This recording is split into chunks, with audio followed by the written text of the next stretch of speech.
అందరికీ నమస్కారం. ఇటీవల గత వారం 10 రోజుల నుంచి అదృశ్యమైనటువంటి తమ్మినేని కుటుంబం నుంచి తమ్మినేని సీతారాం తొలిసారిగా ఆ మీడియా ముందుకంటే ఆ పత్రికా విలేకరుల ముందుకు ఆయన వచ్చి మాట్లాడటం కాదు, స్వయంగా ఆయనే ఒక వీడియోని రికార్డ్ చేసి అన్ని పత్రికలకు విడుదల చేయడం జరిగింది. బహుశా ఆయన మీడియాకి ముఖం చూపించలేని పరిస్థితిలో ఉన్నట్టున్నారు. కాబట్టి ఆయన ఇది ఫ్యాక్ట్స్ అని చెప్పి, అంటే ఎక్కడ పేర్లు పైకి ఎత్తకుండా ఏం జరిగిందనేది చెప్పకుండా కేవలం నేను కానీ నా కుటుంబం కానీ ఎటువంటి అవినీతి అక్రమాలకు పాల్పడలేదు, ప్రజలకు సేవ చేయడమే చిత్తశుద్ధితో మేము ఉన్నాము. ఏదైతే ఇప్పుడు వివాదంలో ఉన్నటువంటి స్థలం ఉందో ఆ స్థలాన్ని పూర్తి డాక్యుమెంట్స్ పరిశీలించిన తరువాత మాత్రమే మేము కొనుగోలు చేశాం తప్ప ఇందులో మాకు ఎటువంటి అవకతవకలకు అవినీతికి పాల్పడలేదని చెప్పి తమ్మినేని సీతారాం గారు చెప్పారు. కానీ ఎక్కడా కూడా గతంలో శ్రీకాకుళం ఎస్పీ గారు ప్రెస్ మీట్ పెట్టి చెప్పినటువంటి ఏ అంశాన్ని గురించి కూడా ఆయన మాట్లాడలేదు.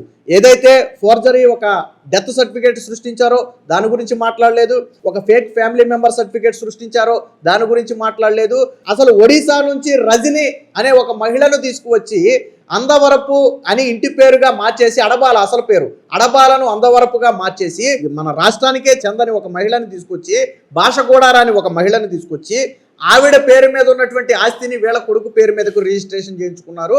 సో దీని గురించి కూడా ఎక్కడా మాట్లాడలేదు. పైగా ఒక ఏడాదిన్నర నుంచి ఆల్రెడీ ఇది సివిల్ కోర్టులో నడుస్తుంది. కాబట్టి పత్రికా విలేకరులకు మీడియా మిత్రులందరికీ నా విన్నపం ఏంటంటే, ఇది కోర్టులో ఉన్న నేపథ్యంలో మీ అంతటా మీరుగా ఊహించి ఏమీ రాయవద్దు అని చెప్పి ఆయన ఒక విజ్ఞప్తిలాగా చేశాడనమాట. అంటే మీడియా ముందుకు డైరెక్ట్గా రావడానికి ముఖం చెల్లక, ఎందుకంటే ఆయన పరారైపోయాడు. వారం 10 రోజుల నుంచి ఎప్పుడైతే ఎస్పీ ప్రెస్ మీట్ పెట్టి చెప్పిన నేపథ్యంలో సోమవారం తెల్లవారుజామున 3 గంటల సమయంలో ఆ కుటుంబం మొత్తం కూడా పరారైపోయింది. ఆ రోజు నుంచి ఈ రోజుకి ఆ కుటుంబం ఎక్కడ ఉన్నది అనేది ఎవరికీ తెలియదు.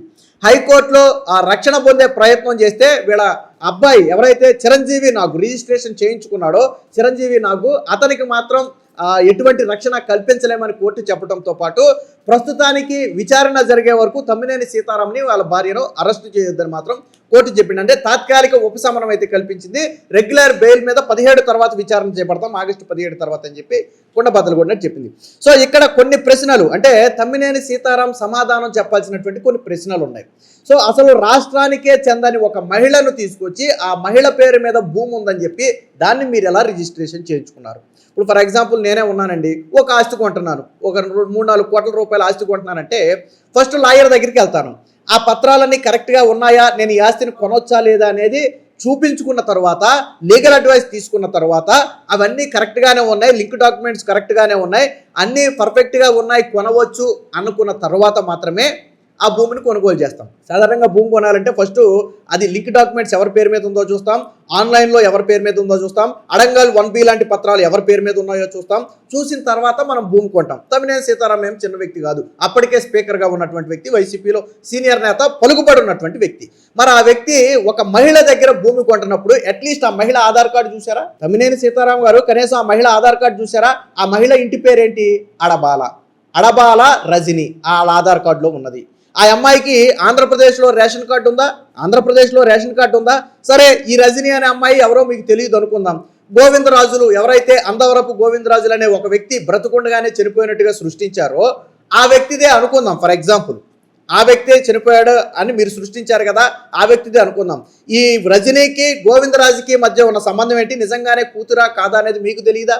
ఒక వ్యక్తి దగ్గర భూమి కొంటున్నప్పుడు వాళ్ళ వారసులు ఎవరనేది మీకు తెలియదా? మీ ప్రాంతానికి చెందినటువంటి వ్యక్తికి సంబంధించి భూమి కొంటున్నప్పుడు నిజంగానే గోవిందరాజులు అనే వ్యక్తి చనిపోతే వాళ్ళ భార్య ఏమైపోయింది అనే కనీస ఇంగిత జ్ఞానం లేదా? కనీసం తెలుసుకోవాలి కదా. సో అది కూడా లేదనుకుందాం. Okay, right. రిజిస్ట్రేషన్ సమయంలో రజని అనే మహిళ పాన్ కార్డు ఇవ్వలేదు. 5 లక్షల మించి జరిగే ప్రతి ట్రాన్సాక్షన్కి కూడా మ్యాండటరీగా పాన్ కార్డు ఇవ్వాలి. ఇన్ కేస్ పాన్ కార్డు లేని నేపథ్యంలో ఫామ్ 60 ఫిల్ చేసి ఇవ్వాలి. కానీ ఈ రజని అనే మహిళ పాన్ కార్డు ఇవ్వలేదు, ఫామ్ 60 కూడా ఫిల్ చేయలేదు. మరి మీకు అప్పుడైనా అనుమానం రాలేదా? ఇదేంటి రజని అనే మహిళ పాన్ కార్డు ఇవ్వలేదు, ఫామ్ 60 కూడా ఫిల్ చేయలేదని మీకు అప్పుడైనా అనుమానం రాలేదా? నెక్స్ట్, మీరు సంతకాలు ఎవరితో పెట్టించారు? సాక్షి సంతకాలతో. బేసిక్గా మీ తరపునిద్దరు, రజని తరపునిద్దరు, 4 పెట్టాలి. సరే, మీ తరపు మీ కాలేజీ వాళ్ళతో పెట్టించారు అనుకుందాం, మీకు ఎవరు లేరు, మీకు ఎవరు పెట్టడానికి రాలేదు అనుకుందాం. ఫర్ ఎగ్జాంపుల్ మీ కాలేజీలో పనిచేసే లెక్చరర్లతో పెట్టించారు అనుకుందాం. మరి రజనీ తరపున కూడా మీ కాలేజీలో పనిచేసే లెక్చరర్లే ఎందుకు సంతకం పెట్టారు? రజనీ తరపున కూడా మీ కాలేజీలో పనిచేసే లెక్చరర్లు ఎందుకు సంతకం పెట్టారు? రజనీ తరపున ఎవరు లేరా? రజనీ తరపున ఎవరు లేదా, వాళ్ళ కుటుంబం లేదా, తెలిసిన వాళ్ళు లేరా? రజనీ తరపున కూడా మీ కాలేజీ వాళ్ళే ఎందుకు సంతకం పెట్టారు? దీనికి పెట్టిన సాక్షి సంతకాలు 4 అయితే అటు తరపు ఇద్దరు ఇటు తరపు ఇద్దరు, ఆ 4 సాక్షి సంతకాలు కూడా ఆ తమ్మినేని సీతారాం కాలేజీ నుంచి పనిచేసే వాళ్ళు పెట్టారు. ఇది స్వయంగా ఎస్పీనే వెల్లడించారు కదా. మరి మీరెందుకు ఆవిడ తరపున మీ కాలేజీ నుంచి తీసుకొచ్చి ఎందుకు సాక్షి సంతకాలు పెట్టించారు? మీరెందుకు సాక్షి సంతకాలు పెట్టించారు? మీరు కోర్టులో 37 లక్షలకు మేము కొనుగోలు చేసామని చెప్పారు. కోర్టు ఏమన్నింది? మీరు 37 లక్షలకు కొన్నారు అనటానికి గల ఆధారాలు మా ముందు ఉంచండి అంది. కోర్టు ముందు ఆధారాలు ఏమైనా పెట్టారా? కోర్టు చెప్పి ఆల్రెడీ 4-5 రోజులు అవుతుంది. కోర్టు ఆధారాలు మా ముందు ఉంచమని చెప్పి 3-4 రోజులు గడిచింది ఆల్రెడీ. కోర్టు ముందు ఈ 37 లక్షలకు సంబంధించి ఏదైనా ఆధారాలు ముందు పెట్టారా? ఆధారాలు ముందు పెట్టారా? అన్నిటికీ మించి ట్విస్ట్ ఏంటో తెలుసా? అసలు ఈ భూమి ఎవరిది? ఇది కనకలింగేశ్వరరావు అనే ఫ్యామిలీది భూమి. అసలు ఆన్లైన్లో ఎవరి పేరుంది? కనకలింగేశ్వరరావు పేరుంది. అసలు మీరు కనకలింగేశ్వరరావు పేరుంటే కనకలింగేశ్వరరావు ఫ్యామిలీ నుంచి కదా మీరు భూమి కొనుగోలు చేయాలి. ఆయనకి అమ్మినటువంటి గోవిందరాజుల నుంచి ఎలా కొనుగోలు చేస్తారు మీరు భూమి? ఆన్లైన్లో ఎవరి పేరు ఉంది భూమి? ఇప్పుడు ఒక భూమి మీరు కొంటున్నారు, పలానా నెంబర్ అనే ఒక సర్వే నెంబర్లో పలానా భూమి సర్వే నెంబర్ మీరు కొంటున్నారు. మీరు వెంటనే 1B అడంగాలు చెక్ చేయాలి కదా. 1B అడంగాలు ఎవరి పేరు మీద ఉన్నాయి? కనకలింగేశ్వరరావు ఫ్యామిలీ పేరు మీద ఉన్నాయి. ఎందుకంటే 88-92లోనే ఈ గోవిందరాజుల నుంచి వాళ్ళు కొనేశారు. ఆ 4 కోట్ల రూపాయలు విలువైన 920 గజాల స్థలాన్ని వాళ్ళు ఆల్రెడీ కొనుగోలు చేశారు. ఎప్పుడు 88-92లోనే. అంటే డాక్యుమెంట్స్ అన్ని ఎవరి పేరు మీద ఉన్నాయి? ఆన్లైన్లో 1B ఎవరి పేరు మీద ఉన్నాయి? కనకలింగేశ్వరరావు పేరు మీద ఉన్నాయి. మరి మీరు కనకలింగేశ్వరరావు పేరు మీద ఉంటే అట్లీస్ట్ పోనీ ఆయన దగ్గర నుంచి మీరు ఫేక్ సర్టిఫికేట్లు సృష్టించి కొనుగోలు చేస్తుంటే ఒక అర్థం ఉండేది. వాళ్ళ ఫ్యామిలీ మెంబర్ని ఫేక్ చేసి మీరు కొనుగోలు చేస్తుంటే బాగుండేది. కానీ ఆయనకి అమ్మినటువంటి గోవిందరాజుల నుంచి మీరు భూమి ఎలా కొనుగోలు చేశారు? ఈయన పేరుంటే మీరు వాళ్ళ నుంచి ఎలా కొనుగోలు చేశారు? ఇందులో సబ్ రిజిస్టర్ హ్యాండ్ ఉంది ఖచ్చితంగా. లేకపోతే సబ్ రిజిస్టర్కి తెలియదా? అదేంటి ఈ భూమి కనకలింగేశ్వరరావు పేరు మీద ఉంది కదా, మీరు ఎవరో గోవిందరాజు కూతురు అని చెప్పి ఈవిడ్ని తీసుకొచ్చారు, అసలు వీళ్ళకి సంబంధం లేదు కదా, ఈ భూమి ఎప్పుడో 20 ఏళ్ళు 30 ఏళ్ల క్రితమో వీళ్ళు కొనుగోలు చేశారు కదా అని చెప్పి ఎందుకు చెప్పలేదు? 30-35 ఏళ్ల క్రితం కొనుగోలు చేశారు కనకలింగేశ్వరరావు ఫ్యామిలీ, వాళ్ళ పేరు మీద ఉంది కదా అని చెప్పి సబ్ రిజిస్టర్ ఎందుకు చెప్పలేదు? ఈయన ఏమంటాడంటే ఆ ఫేక్ సర్టిఫికేట్లు వాటికి మాకు సంబంధం లేదు, వాళ్ళు అమ్ముతానన్నారు, మేము కొన్నాం, సబ్ రిజిస్టర్ ఆఫీస్కి వెళ్ళాం, అన్నీ ఓకే అన్నారు, మేము సంతకాలు పెట్టి తీసేసుకున్నాం. మరి ఇప్పుడు నేను అడిగిన ప్రశ్నలకు సమాధానం ఎక్కడుంది? ఎక్కడో ముక్కు మొహం తెలియని భాష తెలియని రజనీ అనే ఒక మహిళ ఒడిశా నుంచి వచ్చి ఇక్కడికి వచ్చి ఫేక్ డెత్ సర్టిఫికేట్ సృష్టించి ఫేక్ ఫ్యామిలీ మెంబర్ సర్టిఫికేట్ సృష్టించి మీకే భూమి అమ్మాల్సిన అవసరమే ఉంది. నిజంగానే ఆ మహిళకు అంత క్యాపబుల్ ఉంటే death certificate fake member certificate fake family member certificate సృష్టించే క్యాపబుల్లే ఆ మహిళకు ఉంటే మీకెందుకు అమ్మటం? అంతకంటే ఎక్కువ రేటుకి ఇంకెవరికైనా అమ్ముకోవచ్చు కదా, మీకే ఎందుకు అమ్మింది? లాజిక్ ఏం అర్థం కావట్లేదు. అసలు రాష్ట్రానికి చెందిన మహిళ కాదు, ఆ మహిళకి తెలుగు వచ్చో రాదో కూడా మనకు తెలియదు. కానీ ఇక్కడికి వచ్చి వ్యవస్థలను మేనేజ్ డెత్ సర్టిఫికేట్ను ఫ్యామిలీ మెంబర్ సర్టిఫికేట్ తీసుకుందంటే మనం నమ్ముతామా? తమ్మినేని సీతారాం ఫ్యామిలీ పాత్ర లేకుండా, ఆయన ఇన్ఫ్లుయెన్స్ లేకుండా సృష్టించగలిగారా? ఇప్పుడు ఇందులో పోలీసులు చేయాల్సిన పని ఏంటంటే ఎవరైతే ఈ డెత్ సర్టిఫికేట్ ఇచ్చారో, ఎవరైతే ఫ్యామిలీ మెంబర్ సర్టిఫికేట్ల మీద సంతకాలు పెట్టారో వాళ్ళను పట్టుకుని, ఎవరైతే ఈ రిజిస్టర్ సబ్ రిజిస్టర్ ఉందో ఆ మహిళ ఆవిడ్ని పట్టుకుంటే మొత్తం కథ అంతా బయటకు వస్తుంది. ఓకే రైట్, ఇవన్నీ ఓకే. తమ్మినేని సీతారాం చెప్పిందే కాసేపు నిజం అనుకుందాం. తమ్మినేని సీతారాం ఫ్యామిలీ ఎందుకు పారిపోవాలి? గత ఆదివారం నాడు ప్రెస్ మీట్ పెట్టి ఎస్పీ చెప్తే సోమవారం ఉదయం తెల్లవారుజామున 3 గంటల సమయంలో ఫోన్లు కార్లు వదిలేసి పారిపోయారు ప్రైవేట్ వాహనంలో. ఆ రోజు నుంచి ఈ రోజుకి ఎక్కడున్నారో ఎవరికి తెలియదు. ఎందుకు పారిపోవాల్సి వచ్చింది? సరే, కోర్టు నీ కొడుక్కి రక్షణ ఇవ్వట్లేదని చెప్పి తేల్చేసింది కదా చిరంజీవి నాగ్కి. మరి చిరంజీవి నాగ్ ఎందుకు వెళ్ళిపోయి ఇంకా పోలీసులకు లొంగిపోలేదు? నువ్వు మీడియా ముందుకు రాలేకే కదా ఒక రికార్డెడ్ వీడియో విడుదల చేసి మళ్ళీ బొట్టు పెట్టుకుని వీడియో విడుదల చేసి ప్రజల ముందు పెట్టావు. చూడండి ఆయన ఎంత బుద్ధిమంతిగా చెప్తాడో, నాకేమీ సంబంధం లేదని. మాకు భూమిని విక్రయిస్తామని చెప్పిన వ్యక్తుల ద్వారా డాక్యుమెంట్ రైటర్లు మధ్యవర్తులు చూపించిన పత్రాలను పరిశీలించిన తర్వాతనే కొనుగోలు ప్రక్రియ జరిగింది.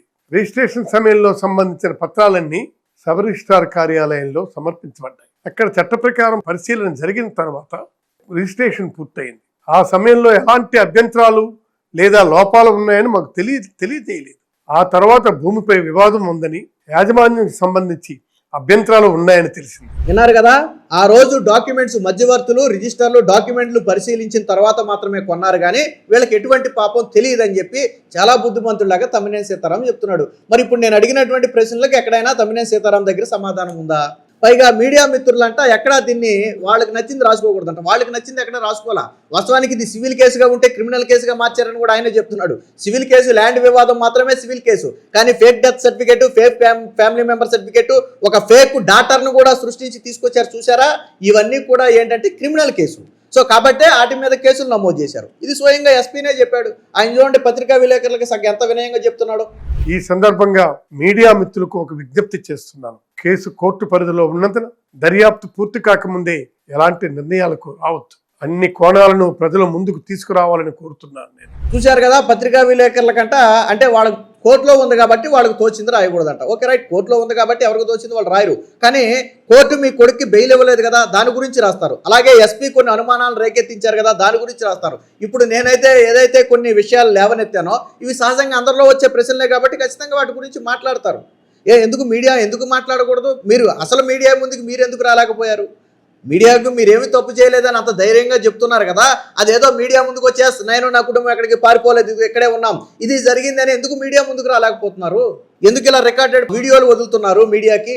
సో అంటే మీలో ఇంకా భయం ఉంది, తప్పు చేసామనే భయం ఉంది కాబట్టి మీ ఫ్యామిలీ మొత్తం కూడా పరారైపోయిందని మీ నియోజకవర్గంలో ప్రజలే అనుకుంటున్నటువంటి పరిస్థితి. సో మీరు ఎలా చూస్తారు? తమ్మినేని సీతారాం వీడియోని మీరు ఎలా చూస్తారు? అలాగే ఈ వీడియో ఎలా ఉందనేది కామెంట్ రూపంలో తెలియజేయండి.